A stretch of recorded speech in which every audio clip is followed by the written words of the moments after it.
Welcome to Deconstructor of Fun, This Week in Games number 320, where we give our game industry insider takes on the top gaming news each week. All right, small group today. So hi, everyone. I'm Jen Donahoe. I'm the marketing and publishing czar on TWIG. Today we have... Phil Black, monetization czar. Eric Kress, strategy and investing. Czar. It's cooler when it's a czar, trust me. Yeah, I think we're all czars this week since Miska's gone. He doesn't take founding czar. All right, so here's what we got going on in this episode. Hasbro Digital keeps a monopoly going. They had a really good earnings call for the year. Amazon's Android store closes while Phil gives us an update on the Epic Games Store. Is GTA going UGC? Our big topic, a lot of talk on this one. Unity announces a new AI ad platform called Vector. Crest approves of the name while we debate if AppLovin has something to worry about. And then Crest is going to shock you with his take. Okay, not at all. You can probably guess what he's going to say. And then what is it like when your game flops or when your game makes 2 billion? Phil's got some articles at the end there. So first, before we get into everything, I think many of you know I'm a Star Wars nerd. And what I saw in the news all over the place was Star Wars boss Kathleen Kennedy is planning to exit Lucasfilm at the end of 2025. She came on board when we all started that era of, Rey. So episode 7 plus, everything has been in that era for Kathleen Kennedy. I think many folks would argue it's not been the great era. Although I would say Andor's pretty awesome. I do love a little Andor, and I do love a little Baby Yoda. So, Phil, what do you think? I'm just hearing some disputes about this. I think CNN, one of their reporters came out and said, hey, our source says nothing's happening yet. Still no word from Disney. I don't know. I don't know what this means for the games business. All I know is that I want to see Star Wars back on top. Give Star Wars a reprieve. And I mean that from a games perspective too, but it has been sad to, if you follow Simon Pullman, I believe on LinkedIn, who's an entertainment lawyer, I think he had an interesting take here, Jen, on like what the model of an IP is, which is that each entry in the IP either helps or hurts the brand's equity. It's almost like a bank account, which I thought was a pretty interesting model. And there have been a lot of debits against the Star Wars IP. I mean, let's be real. I mean, the only thing that was actually good since she took over has been Mandalorian and Andor, right? The rest has been absolute trash and deductive from the franchise. And the Andor numbers are very small Andor numbers, really? Which people forget. Like we're talking hundreds Tiny. of thousands in terms. Yeah, it's fan I mean, favorite, but metrics. Objectively, her reign has been pretty much of a failure. Although I love Mandalorian. Yeah. Mando's pretty good. The movie is like performed well, I think, from a fan perspective, which is, what I am really tapped into, just having, made toys back in my career and knowing the fans just didn't really respond well to episode 7, 8, 9. So I don't know. We'll see. Good take on that. All right. So let's do a little shilling first. Kress, I think you've gone to Mike Williams's class at San Jose State for his finance folks. So I went and did a little marketing intro.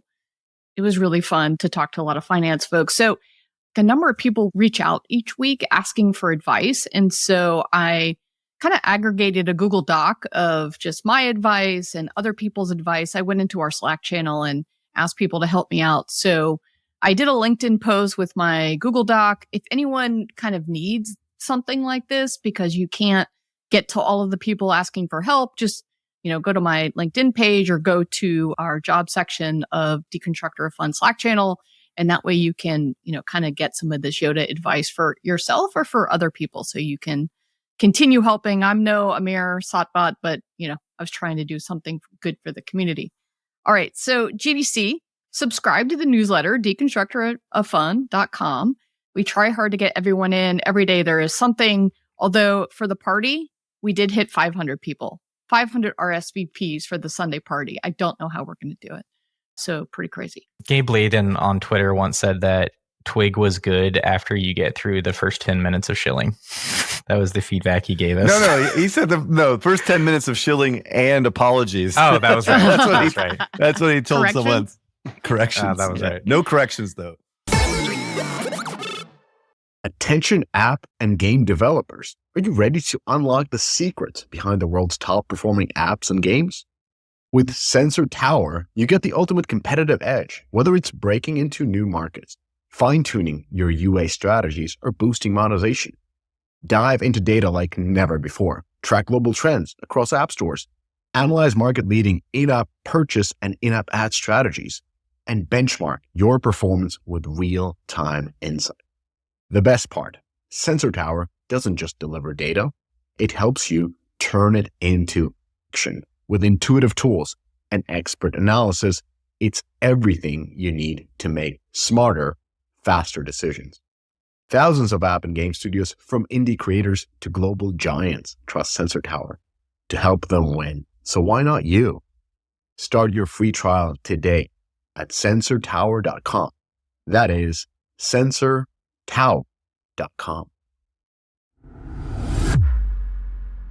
Game devs.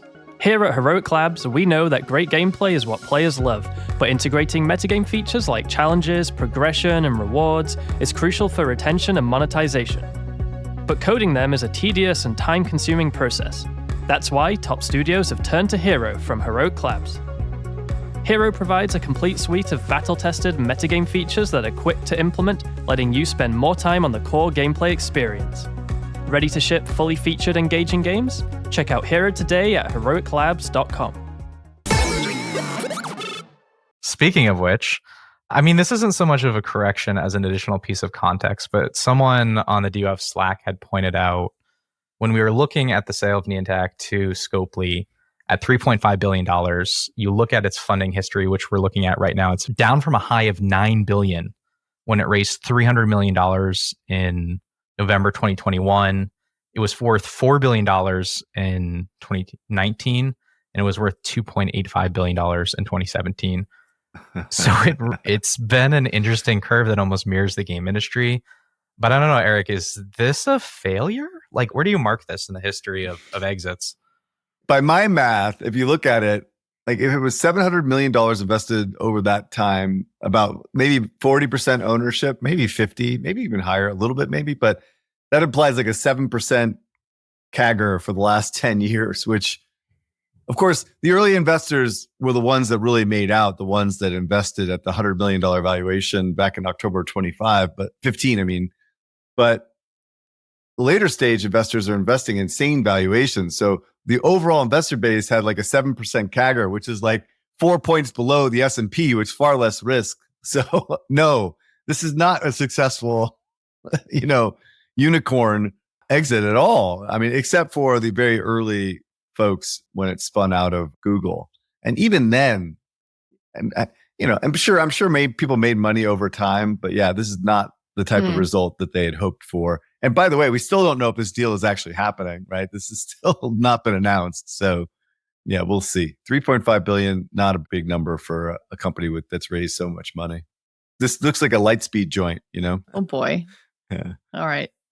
Anyway, yeah, not great, but good for the founders. Good for my buddy Mike Quigley, who left recently to join PrizePix of all things.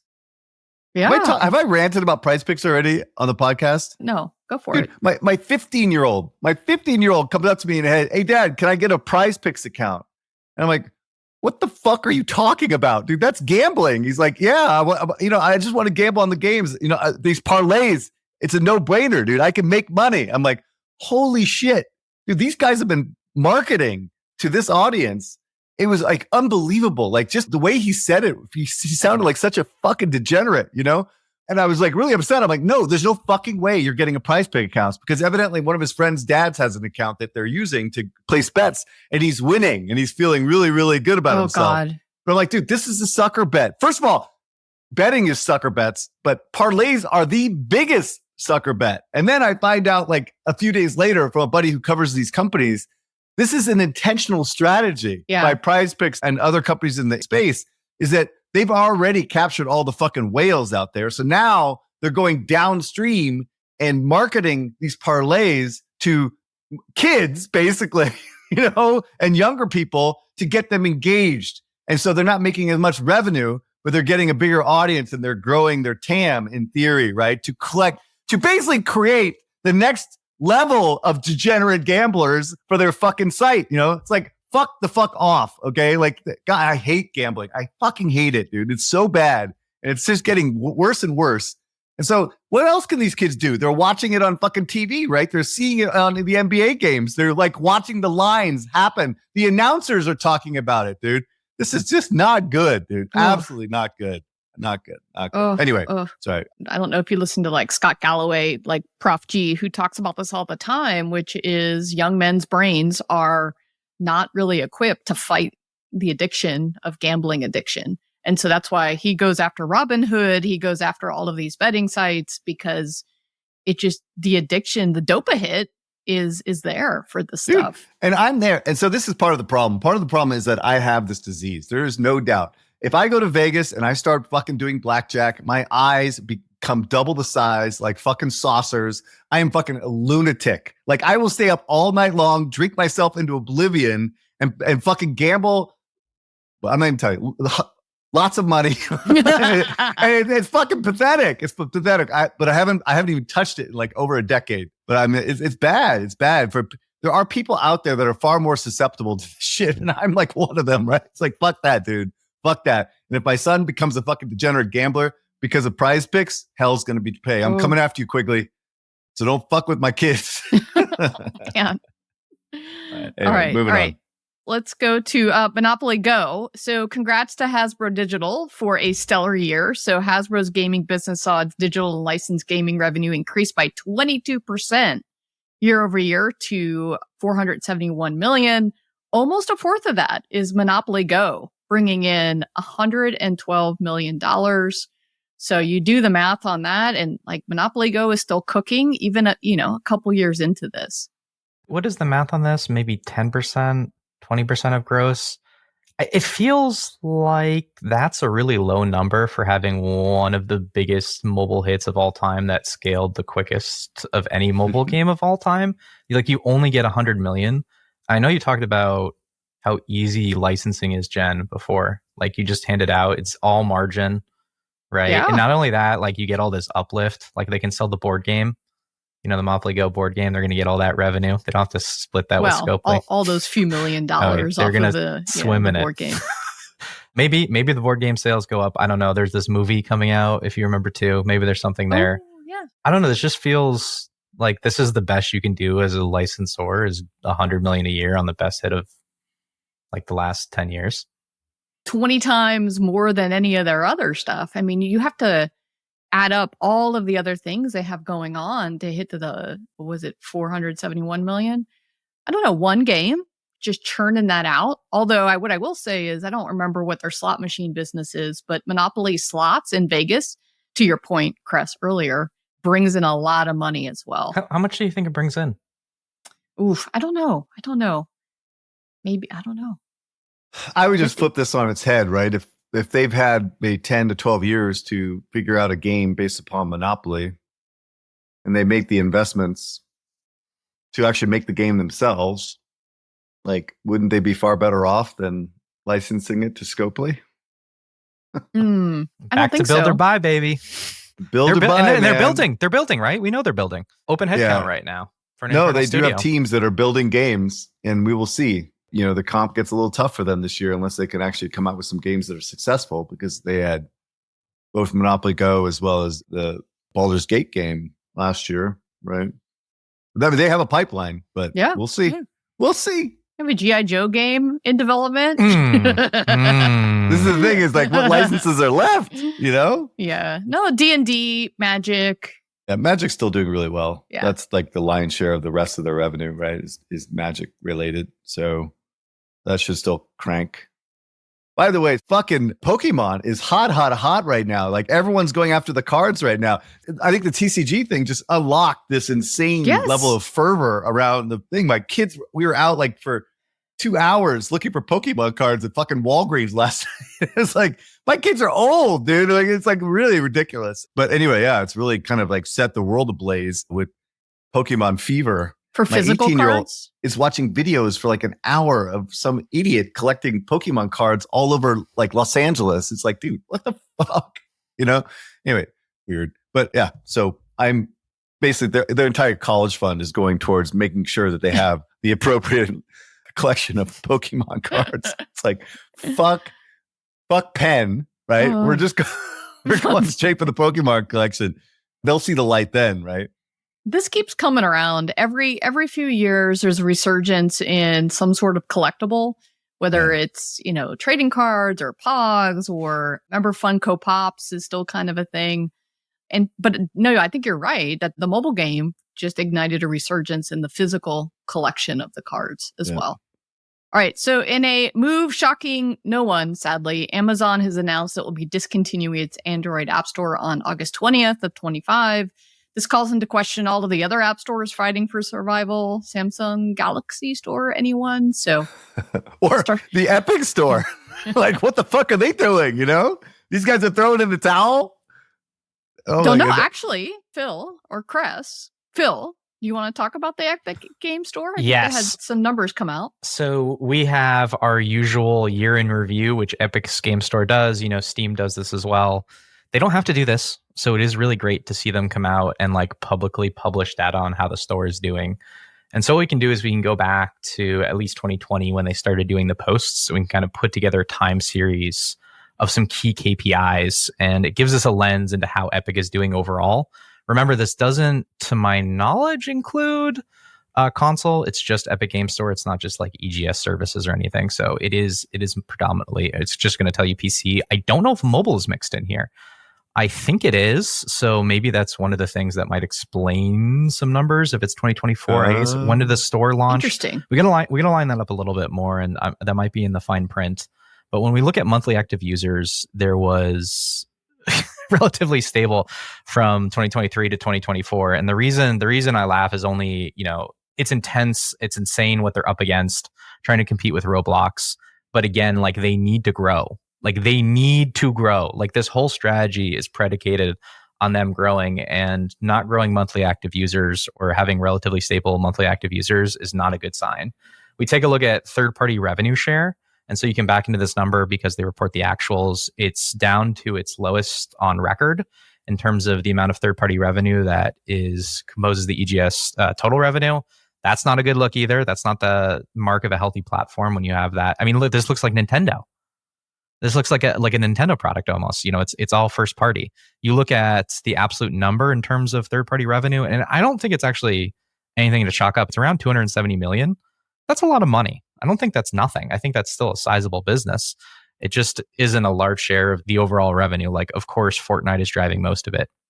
And so I look at the top titles, and I would say the only thing that seems interesting here is that they've doubled down on a lot of Eastern RPGs. So Genshin Impact is distributed through the EGS store, and it's not distributed on Steam. We see the same thing with Wuthering Waves, which I thought was another interesting strategy. And if you remember, Infinity Nikki was on the EGS store again. So I don't know, maybe they're coalescing some sort of strategy here. But I would say overall, this is not a good look, I think, for Epic or for EGS. This is not moving in the direction they need it to move right now. You forgot the most important graph, dude, the overall revenue. Oh, yes. Oh, yeah, I suppose that one matters. That actually completes the story, right? The Epic Store has done maybe not what they wanted it to achieve, but it's certainly done the thing that is most important to Epic, right, is to generate more revenue, right, for them, right? So It's the fact is that even though it's primarily a Fortnite launcher and you're starting to see third-party revenues decline, the fact is that it's generating more revenue. I think it's up to 1.1 billion, right, in 2024. So I keep having these conversations with investors about Epic, generally speaking. It's what is this, the UGC, and what is the store? What does all this stuff mean for Epic? I'm well, the way they're doing it right now, it's still all good for Epic because it's building the ecosystem and keep people engaged within their ecosystem. But they're capturing all the fucking revenue, right? They're not giving it away because third party's not doing shit on this platform, right now anyway. They may care personally, right? But the reality of it is, from a business perspective, this is all good. This is all gravy for them, right? They can use all these third parties, both the software as well as these UGC guys, just to basically pump up their platform to bring people more in to play Fortnite and other games that are made by Epic. And that's really good for their business, right? I mean, I think they could be doing a lot more, right? We've talked about this many times about the UGC stuff and allow people to actually monetize the games they make on fucking UFN. But for the most part, I think they're doing exactly what they want to do, right? They're generating more revenue and taking money to the bank. What do you think they spend on the free games per year? Like, I don't doubt that this is a positive P&L. Like, there's no doubt about it, right? Like, I can't imagine they spend this much money. And even just supporting Fortnite, the margin on Fortnite over its lifetime, saving whatever they would pay to Steam and paying it to themselves, like, I can imagine, like, I'm sure it's extremely profitable just on that basis. But, like, do you have any sense of what they're spending to pump up all this third-party stuff? Like, what if they just threw in the towel and said, no more free games? You know, how much does that give them back? 100 million a year, 200 million a year?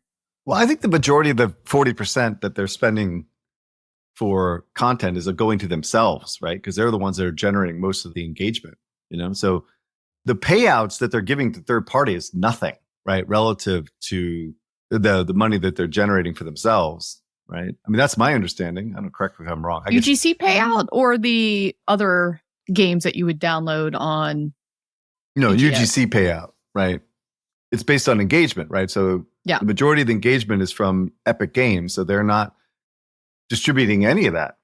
But when I think about something like GTA, remember we were talking about Netflix games paying, what was it, 50 million for the old GTAs for exclusivity? Like, the thing that has generated so much value for EGS is when they gave away GTA, right? Because they unlock something then, which is that GTA Online is a live service game. It's mostly been paid. It's almost exclusively been paid. It's a live service game. And so when you give that away, you get all this lifetime value of people coming back to the store every time they launch the game, right? So if you get a single player game, you only get X number of EGS opens, right? Until you complete the game. But if I give you a live service game, I keep you coming back to the platform. Remember, they had to give that away for free. So I imagine they wrote a check, right? They wrote a check for GTA. And if Netflix is paying 50 million, first of all, you can understand, I think, a little bit more about where Netflix was coming from if this was so successful for EGS. But if they paid 50 million for those old games, how much does Epic pay for GTA Online to give away GTA 4? We have no idea. 100 million? No. So far, so good. I think this is actually kind of achieving what they wanted to achieve from the business perspective from the company, but maybe not what they stated to achieve from the perspective of having a successful third party. How about this? Let me just say it this way. They are not competing with Steam at all. They are not competing with Steam at all. Period. End of sentence, right? They are getting fucking killed by Steam. They have like less than 10% share of the PC market, right? But they're killing it on the sense of engagement, and Fortnite's doing well, and they're bringing people into the ecosystem. And so I think that is what will add shareholder value over time, right? All right. So speaking of UGC and GTA, Rockstar Games is gearing up to make Grand Theft Auto 6 the next big metaverse platform, ? This is like a little bit, rumor, but they have been in discussions with top Roblox and Fortnite creators, as well as dedicated GTA content creators, about the potential to create custom experiences inside the upcoming game. According to 3 industry insiders with knowledge of these meetings, requested anonymity in order to protect their business relationships. These experiences would allow creators to modify the game's environment and assets to bring their own IP and potentially their brand sponsors into GTA's virtual sandbox. So when I saw this, I was like, well, this is probably a big deal, just in general, that you can do more UGC. I mean, there's already a lot of modders in this community, but on the brand integration side, it's still a little bit of a challenge to bring in brands to the GTA universe, given, the M rating, which, brand safety, as a lot of brands like to say. You're not going to see like a kids brand in here.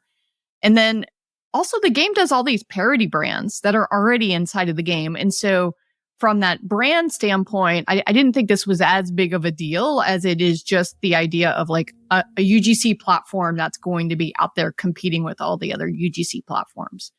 I don't understand, like, on these calls, investors will ask about GTA and UGC, and it's like always been the dark horse in like the UGC race. Like, there's kind of been Fortnite, which is the teenagers. You got Roblox getting the young bucks, and it's like, okay, where do you place GTA? Is this the UGC platform for adults? If you remember, there's this platform called Core, which I think Manticore? right. I don't think. Yeah. I wonder if there's still there's a heartbeat over there. No, I think they're gone. Okay, rest in peace. They tried hard, but like, how do you capture kind of this elder UGC element? And GTA always felt like the leading candidate. I don't understand why they keep retreating from this suggestion. It seems awesome. I'd lean into this. Okay. Higher TAM. All right. Wow. You guys are just pushing buttons right now, right? Okay. First of all, his job is to manage expectations on Wall Street, right? And Strauss-Zelnick, if anything, he's not a gamer. He doesn't give a shit about games. He is a business person. And what he's trying to do is manage expectations, right? On what can be accomplished with this UGC. I'm getting questions from clients this morning about this bullshit, right? So the fundamental problem with having a UGC systems is it is so fucking expensive and challenging to build UGC systems, right? It's not like it's just you unlock it immediately, right? And Rockstar, as much as they are a creative powerhouse, they have no fucking idea on how to build a system like this. They don't have the people, like the back-end engineers. They don't have the UX, UI. They don't have fucking anything. And if you talk to anybody at Epic or Roblox, it took them years and years to figure this shit out. Hell, Epic's been working on it for 5 years. Their system still sucks, right? It fucking sucks. Like, if you ask anybody, it sucks, okay? The notion that fucking Rockstar is going to create something like this to build a competitive system is laughable, right? Now, having said that, I can understand why people are dreaming the dream. You know, one of my favorite investors that I'm not going to name, but like, this guy's been following this stuff for a long time. He's bulled up. He's thinking like they could do like $6 billion in revenue on their online thing, like compared to like $1 billion or so that they've done before, right? He's a very, very smart guy, like one of the smartest investors I've had. He's dreaming the dream, drinking the Kool-Aid, right? But the reality of it is that ain't fucking going to happen, dude, because I don't think they have the expertise. Can they build the expertise? Can they build it up? Sure. If they're successful, maybe, right? That happens over time. It evolves that way. But I think what Zelnick is trying to do is say, hey, guys, fucking chill the fuck out, right? We're not doing like $30 a share next year because we're going to have this insane UGC platform that's fucking beating up Roblox and UEFN. It's just not realistic, in my opinion, anyway. But it is a great platform to do it, I would say. And if they can pull it off, it's going to be amazing. And that might be something that happens 5 years from now or something. But Jesus, give them a break. You know, they got to get this game out first. When do we think the game's coming out? Any? It's coming out October, November, right? Yeah. Like, okay. They announced Borderlands 4 is in September. I think that gives them a window of opportunity to sell as many shitty units as that shitty game is going to sell. And then the real deal comes out, right? You know, it's like throw out the bastard child, right? Get that thing out, and then we'll have the real star come out a month later or 2 months later. So. I'm kind of surprised that they would do them so close together. Because Borderlands 4 is, I mean, as much as you're calling it a bastard stepchild, like a lot of people love that franchise. But it's going to do 80 to 90% of its units within the first month, right? Okay. They know that. And then on top of it, based upon the last Borderlands, which was an absolute disaster, right? Because they basically didn't do anything to innovate. I don't think this game's going to be any different, right? But we'll see. Maybe I'm wrong. Okay. So you think it's going to make the year, even though I think I heard he said it'll probably come in Q4. I mean, I guess he always has to hedge his bets, right? With that game? It could come in Q4, like it would be March quarter potentially, but I think it'll come out in November. Okay.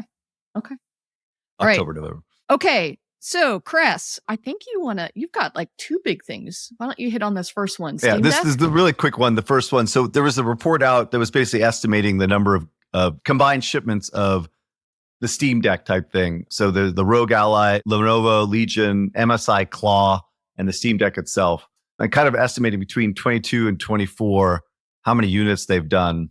And for the record, it's fucking mice nuts. Okay. It's less than 2 million a year. It's nothing. Okay. And it was down almost 50% in 2024. So if anyone's like kind of like hanging on to the notion that Steam Deck's going to like grow the PC market, just stop.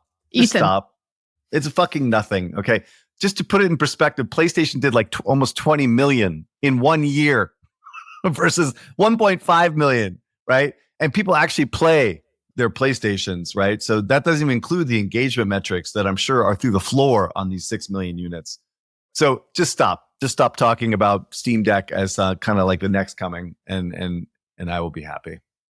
All right. I didn't plan on this to be a big fucking rant podcast this time, but holy shit, dude. Fucking Unity, dude. And I'm sure all these motherfuckers are saying, oh my God, Eric, you're an idiot. You don't understand what you're talking about. You got this one wrong. No, I did not. On this particular one. All right. So Unity announced their earnings and the stock was up like 30%, right? There was a whole lot of bullshit going on. And I have to give Bromberg some credit, dude. The guy absolutely did the look over there type strategy. Oh, yeah. And it worked flawlessly. So here's what happened. They report earnings. They actually did a reasonably good job in the seasonally strong Q4, right? I'll give them that. But their guidance was like well below consensus for Q1. And so he knew that this was going to happen, right? Like literally like Q1 is down 15% year over year, 15% margins, like absolute shit business, right? Compared to something like AppLovin, which is absolutely destroying it, right? And so the stock from the press release was down 10%. That is an acceptable response to that earnings release. Okay. But when they got on the talking points, they started talking about this new platform called Vector, right? And this new platform called Vector is getting launched in the next few months, and it is going to revolutionize the growth segment of Unity, right? So the stock just went through the fucking moon. It was up like 30% or something like that. And I have to think that this is the dumbest stock move in recent history. Like this is really, really, really, really dumb. Basically, I think Bromberg was throwing out this notion about Vector to offset the shitty guide for Q1, right? That is what good stewards of publicly traded companies will do, right? And he threw out something there that investors seem to get excited about. And so you got to respect the misdirection. It is pretty amazing. That is big company CEO shit, dude. Good stuff. Okay. But as I said many times, this is a hedge fund hotel, right? This stock. The hedge funds are trading in and out of the stock constantly. This and AppLovin, it is like a fucking mess of shareholders.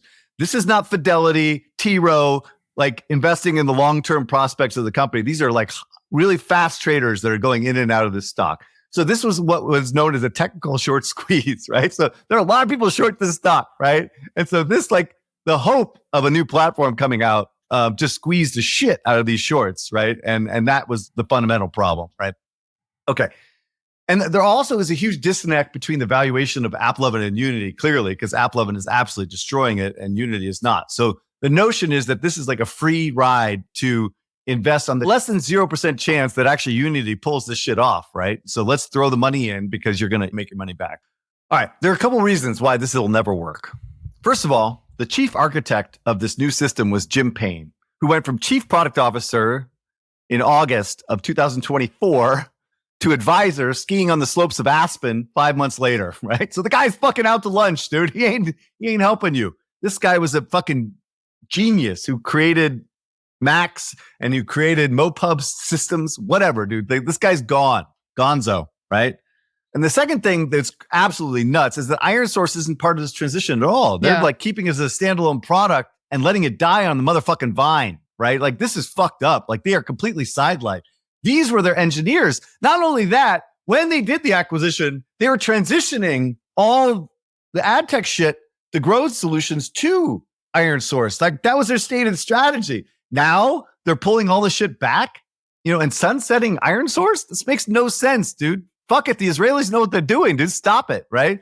And not only that, like even from a functional perspective, if they're not investing as much into Iron Source, that is the lion's share of their revenue associated with the growth segment. So if they're prioritizing that, the revenue drag from that is going to be pretty significant, right? And the other most important thing is that there is not one motherfucking person in the entire deconstructive fund community that's ever even heard of Vector, right? Vector is total vaporware, right? It has completely not been proven, not been tried, right? And so like, we have no idea whether this thing is had. So, and I think fundamentally, the problem I keep hearing about Unity is that it's garbage in, garbage out. They do not have good data, right? So if they don't have good data, they can't create a good system, right? And you can't get good data without a good system. It's impossible, right? It's like the chicken and the egg thing. So it's not much they can do to compete against AppLovin at this stage of the game. And then again, they are hopelessly outmatched by AppLovin, and not to mention like Facebook and Google, right? And I'm sure Adam at AppLovin was like fucking laughing out loud when they announced the vector thing, right? It's like, who are these guys, right? So I just think AppLovin is fundamentally so far ahead that they can't catch up. Why this may work. Jim Payne, in his 5-month tenure, may have had enough impact to get this thing off the ground, right? And let them carry the torch. Nonsense. That's not happening, right? I will say, from a marketing perspective, Vector is a fucking cool goddamn name. I'll give him that. Dude, that's so much better than Max. Adam, eat your heart out, dude. Vector is dope. Absolutely dope. I love it, right? Whatever marketing genius came up with this shit, they should get like half of the $2 billion market cap that they just increased. So technically, Axon 2 is the UA platform and Max is the mediation platform. So it's Max and Level Play, Vector, and Axon 2. Got it. Okay. Yeah. Sorry. Yeah. Yes. No, that's fine. Number 3. I do still think that there are numerous people in the UA community that want AppLovin to get knocked down a few notches, right? I think they feel that AppLovin is extractive of the overall industry from a margin perspective. Like they are collecting the majority of the margin on UA. And so will be willing to try new systems to see if they can get the return on investment that they are getting from AppLovin. So there will be some kind of impetus to try. The other thing that I think from a stock perspective, if you are so inclined, is that the early metrics actually might be good, right? Because any new system will actually potentially have low-hanging fruit. However, what's going to be really critical is scale and depth, right? And this may take a while to prove out, as the system, again, has been not proven at all, right? So like no one knows like if this thing's going to work. I guess another thing that kills me is that why would you spend so much goddamn money on engineers in California, in San Francisco? Yeah. You know, like how much money are you throwing at these people to create this shit? You know, like it's like, really? There's not a better way of doing this? I don't know. I don't know enough about this, like the technical side of it, but yeah, it's going to be a challenge. Well, thank you for giving marketers credit for making a great name. Although that was pretty funny for me that you called that out. So I was actually a little bit confused when I heard that name and it was like, well, but you already have Iron Source. Like, so why wouldn't you upscale or, do a 2.0 or Iron Source AI? Like why? And I guess they're just trying to move away from the old business. And, they let go of the folks that created that and were running it. And maybe they're just trying to like completely rebrand and say, we have something brand new and we're building this from scratch. But so here's what I thought was really interesting when I was reading about it. Quote, Vector is designed to leverage data from across the Unity ecosystem, integrating self-learning artificial intelligence models that will provide deeper insights, optimize performance, and deliver better results for customers, said Romberg. So what exactly is this magical data that the Unity ecosystem is learning from? So I just did a little bit of digging because, like, not that I'm a privacy nerd, but I was like, it feels like going back to Google Maps and everything that Google gives us for free. It's like you give up your data in order to get these free services. So it does feel like there's a crap ton that they're pulling from. So that privacy safe, quote, Unity ID is going to follow users across the Unity ecosystem of 70% of the top 1,000 mobile games run on Unity. 2.5 billion devices have Unity installed games, and it's cumulative installs. 4 billion MAU across half of mobile games. This is Unity is the engine that has all of this with the Unity ID. So then you think about what Iron Source brings. Programmatic demand, access to 230K apps in the Unity Exchange, which is, the RTB at scale. Creative AI, they auto-generate thousands of ad variants from a single asset. Mediation from Level Play manages competing ad networks in real time. Are they borrowing that data, or is Vector going to learn from that data? So it's a lot of data to train on. I know you said garbage in, garbage out, but there is a lot of data in the system because of the Unity engine. And, all of this is rolling out. They said Q1, so we're end of February. So there are starting to be some tests, but it's going to be months and months and months before this learns enough to even have a hope of catching AppLovin's Axon 2. So I think it's nice that they're trying. but it's going to be a while. There's 2 points that need to be made here. First point is this, is that they do not collect data from the majority of their customers. Like the notion that if Candy Crush is using Unity's engine, that they're going to get the data from Candy Crush is a complete fallacy. It's fucking bullshit, right? There's just no way that third parties are allowing them to collect data on their customers, period. End of sentence, right? Even the company keeps saying this. Sure, I'm sure there's certain companies that are doing that, right? Like the small rinky-dink ops, right? And if that were the case, honestly, they've had access to this data for decades, right? So why is it now that they're finally like unlocking this? It doesn't even make sense. He actually said this the CEO said this in his press release. It's all bullshit, right? And the fundamental problem is what happened is that they zigged when they should have zagged, right? When Apple started doing IDFA, they assumed that fingerprinting was not going to be allowed. And so they zagged away from fingerprinting to find other ways of trying to identify and track customers' data, right? And that was the wrong move. App 11 went straight for fingerprinting and they won, right? And they built systems around that and built a fucking huge moat of customers and access and data that has led them to the leadership position that they have now. And so now Unity is trying to get back to the fingerprinting, as is Facebook is doing it as well. And so like they're literally hopelessly behind is what the problem is, right? And so maybe this new system will help them get there and be competitive. It's still unclear, but it doesn't seem very likely, at least at scale. On a side note, it just came out this morning and I just have read through it briefly, but Fuzzy Panda Research. Great names. Talking about naming. Yeah. Fuzzy Panda. Reputable. Yeah, exactly. They wrote this like scathing, like short report, similar to the report that was written about Roblox a few months ago, alleging that App11 Corporation engages in unethical practices to drive its revenue growth. The report claims that App11's AI platform is involved in ad fraud by manipulating ad metrics, employing deceptive advertising techniques, killing small babies, et cetera, et cetera, et cetera. So anyway, it also highlights that the App11's tracking of children and serving inappropriate ads to minors. Like they had to throw that in there, right? They had to throw some pity shit bullet in there, right? Anyway, this reminds me that the whole fucking ad tech business is a dirty business from the get-go, right? Like this is a fucking shitty business, you know? And so these guys will sell their mother's kidneys for $1. You know, it's like no one is above board in this system, right? Facebook, Google, Apple, like it's gross, right? So anyway, we will see what happens with this. App11 stock was down as much as 20% today because of this report. Ooh. I think it's much to do about nothing. I think these are just normal practices of this shitty fucking business. But like, we'll see. We'll see what happens with this. All right. Okay. This podcast is brought to you by AppsFlyer. In today's digital world, understanding your app's journey from discovery to download is more than just insightful, it's essential.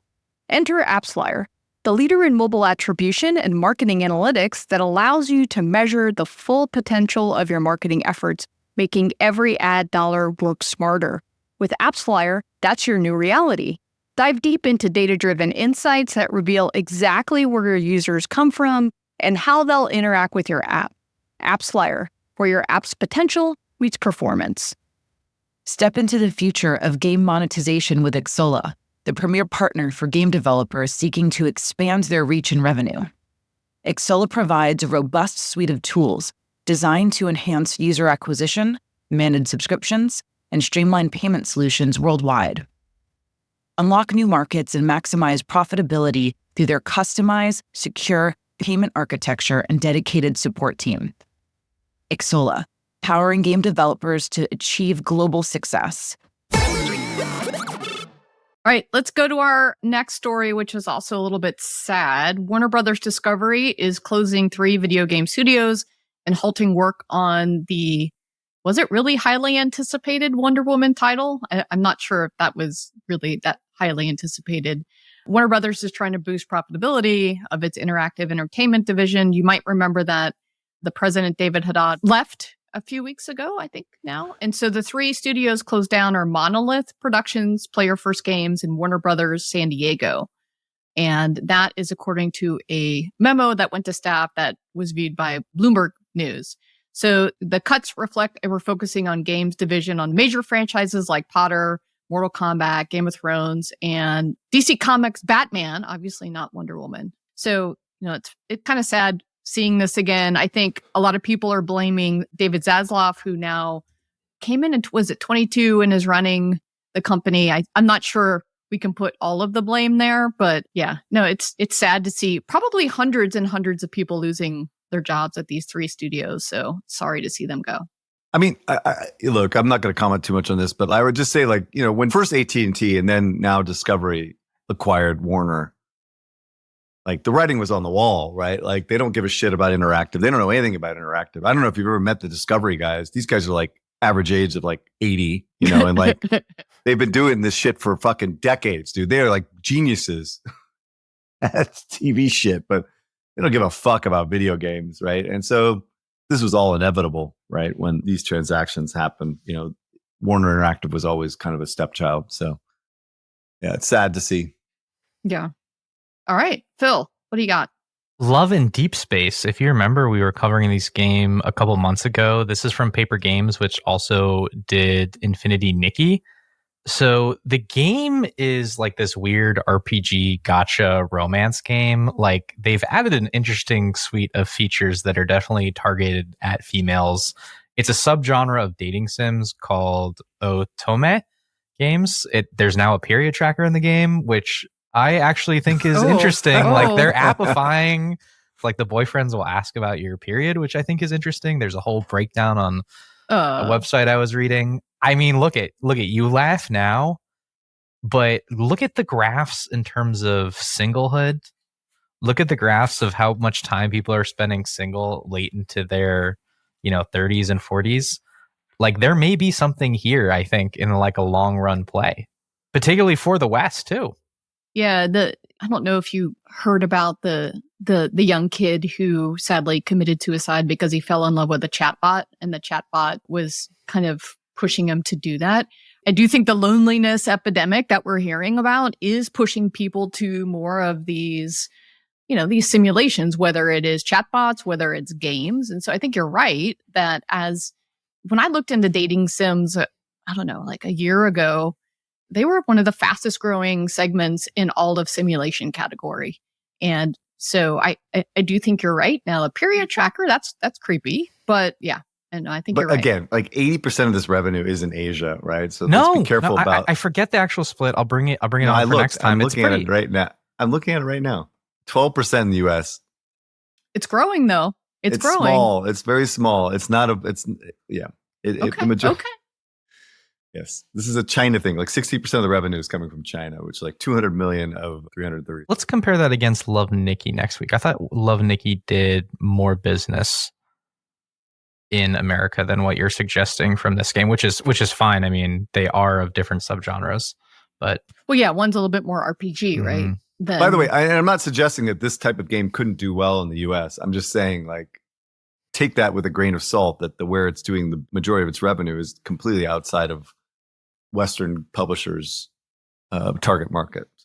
Yep, that's fair. All right. Well, something that is crushing it globally is Last War Survival. They just surpassed $2 billion in lifetime player spending on mobile. So, wow. Top 5 revenue T1 in the last month when I looked that up. You have Monopoly Go, Royal Match, Roblox, Candy Crush, and then, Last War Survival. Pulled ahead of Pokemon TCG, which is number 6, and Whiteout Survival is number 7. So it's pulling ahead of Whiteout Survival. Definitely these ideas of these games that are more, very, very casual with the deep monetization afterwards seems to be working. So Phil, what did you see when you looked into it? So I think there's a ton going on in 4X. I think Joseph Kim and the 2.5 Gamer guys have been doing a really good job covering what's going on the creative shift side. I think there's the web store stuff too, which needs to get a shout because 4X does so well when it comes to web store shares because there's a lot of direct distribution. Not only that, it's highly competitive. So like, for instance, if you're able to like optimize your spend using the web store, you get more bang for your buck. That's actually helps your power score. It helps you, take over the server. So there's a lot of competitive pressure, I think, also to be on the web store. I think the thing that I would push back to both you, Eric, and to Jen is like, I think this hurts a lot of what you guys have been talking about. So I looked into taxonomy revenue, which is given by Sensor Tower, as the strategy genre and then kind of filtering for what they call 4X. It's up from the depths of 2024. It's not quite where it was at its height in 2021, but it's on the upswing. And this isn't the direction I would expect in a post ATT world, especially considering web stores, which we were just talking about. That's not here. So I would say that's one thing I'll park for Eric. And for Jen, the thing I keep trying to wrap my head around is like fake ads or even just implementing, I would call fraudulent gameplay for the first part of the funnel has like been this LTV durable strategy.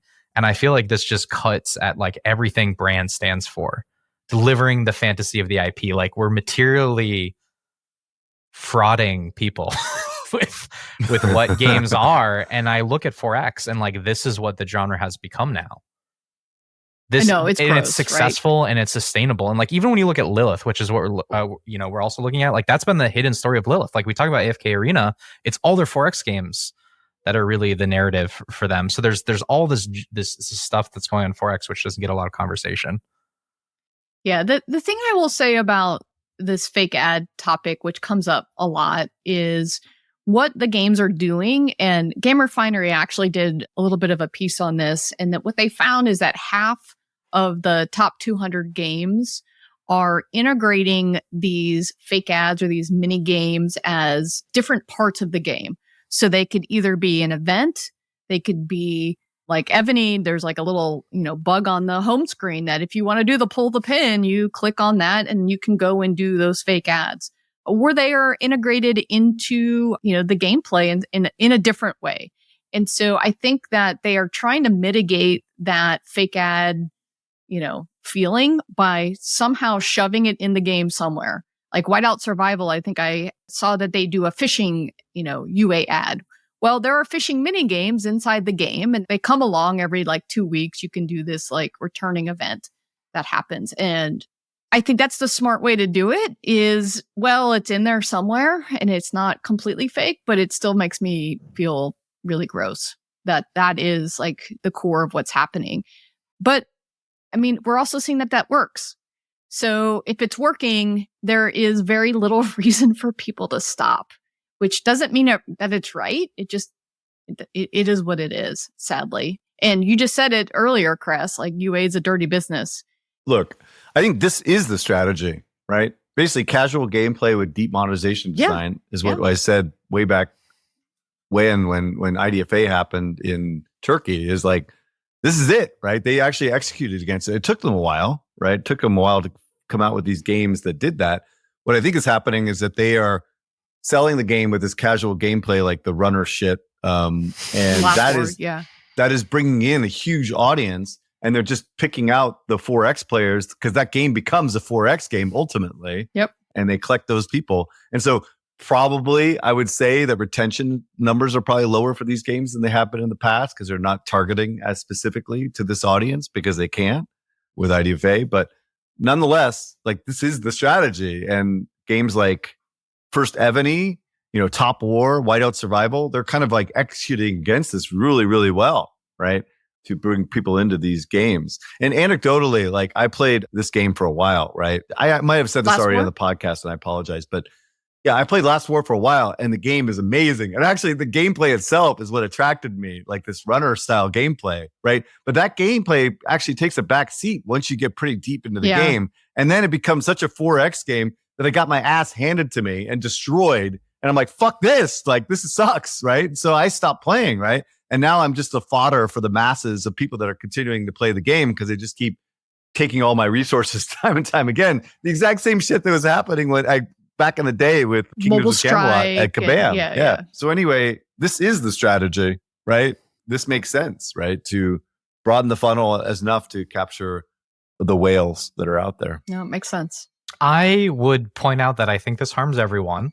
Like, I think there's this negative externality when you run fake ads, which is that now the user doesn't know if the ad is truly what the gameplay is going to be down the funnel or not. And you don't know which ad is fake and which one is not. So I think it actually artificially raises CPIs across the board if you have fake ads. It makes users just more hesitant to engage with ads overall. And I think that harms the overall ecosystem. And I'm surprised no one has cracked down on this. like none of the UA platforms. I guess to your point, Jen, like they are extending it into the game. And so like now it becomes a blurry line. That makes a ton of sense to me. I would say the opposite direction here is like, why aren't more genres doubling down on this? This is what I don't understand. Where is Squad RPG on this? Like, Squad RPG is like very similar. It's been in the shitter as a genre. Where the fuck are they showing up with fake ads? So I think there's a huge opportunity to do this with that particular genre. I think, this RPGs in general are the only like genre that's kind of declining these days, because I don't think we have seen an execution that actually takes advantage of this. So I think that is a huge opportunity. Like Lilith did put match 3 into like AFK arena. Like that happened once, but it's not, I don't understand why the Endless Runner, like why does the Endless Runner work for, let's say, Last War, but not like Marvel Strike Force? Like that is another interesting question, is like, what is the fake gameplay you have to pair with these genres to like get this thing to work? Well, therein lies what the creatives are good for. Like, figure that shit out, you know? Yeah. That's what people, that you test that. This is how creative works in mobile. I think we've talked about this before, but like, this is the only thing that I can actually say Voodoo and these super fucking hyper casual bullshit games have done for the business, is created these type of gameplay that actually is attractive to a broader audience that can sucker people into playing 4X games, you know? Like, they did a great job of creating these type of games. So good for them, right? So yeah, now we need to couple it with RPGs and simulation games and get people into the fold, you know? Yeah, Philly, you might remember the choice ads for Walking Dead, right? For that Squad RPG, we did those choice ads, and they were incredibly successful. It led you to believe that, you know, do I let my dog die or do I feed it to the zombie, or whatever horrible choice you have to make. And the game did have a little bit of choice, because in the story mode, you did make choices. And so that's how we kind of justified the idea of having that happen in UA. But could they have doubled down on that? Could they have made that like a deeper thing? You know, maybe. So the one sentence summary of this whole podcast is advertising is a fucking dirty business. It is. Like when I was at Riot and I was setting up the mobile publishing, I don't know how many people came to me and said, we will not allow you to do like fake ads. And I'm like, that's okay. I have high integrity. I don't, you know, yes, we agree we will not do fake ads, because Riot was like, we're not about that. And it was like probably one of the top concerns of people at Riot, and likely at Blizzard too, when you've got like the integrity of these games and everyone knows what it's like in the UA sphere to create those crappy ads. So I know it's a thing. All right. One day we'll talk about Overwatch loot boxes. Once I get my tattoo, done, we can talk about it. Overwatch, is it out yet? Loot boxes? No. Is it happening? It's just announced. We're back, baby. Mini celebration. We can do it here. Blizzard, there we go. Segment Blizzard covered. Is like, they're kowtowing to the market forces. Oh no! Their creative integrity. Their creative integrity is in shambles at their Blizzard right now. No, fucking Microsoft overlords has corrupted their purity. Awful take. This is swagger. Okay. This is swagger. This is a team that is striking back at Marvel rivals and actually doing something interesting. This is the Overwatch we were promised. Oh, all right. Well, and loot boxes are a part of that. This story. Compromising all their morals, the moral high ground. They're not selling the loot boxes, by the way, just to be clear. They're only earnable in game for now. Oh, okay. Well, that's different. Well, that's different. Oh, that's stupid. All right. Thanks, everyone. See you next week, and maybe we'll actually talk more deeply about it next time. All right. See ya. You did it. You made it to the end of the episode. As a fan of the show, it would help us out if you'd subscribe and leave us a review on the podcast service of your choice. Those stars and likes, while a small action on your part, mean a lot to us and help to grow the show. More importantly, are you a member of the Deconstructor of Fun Slack group?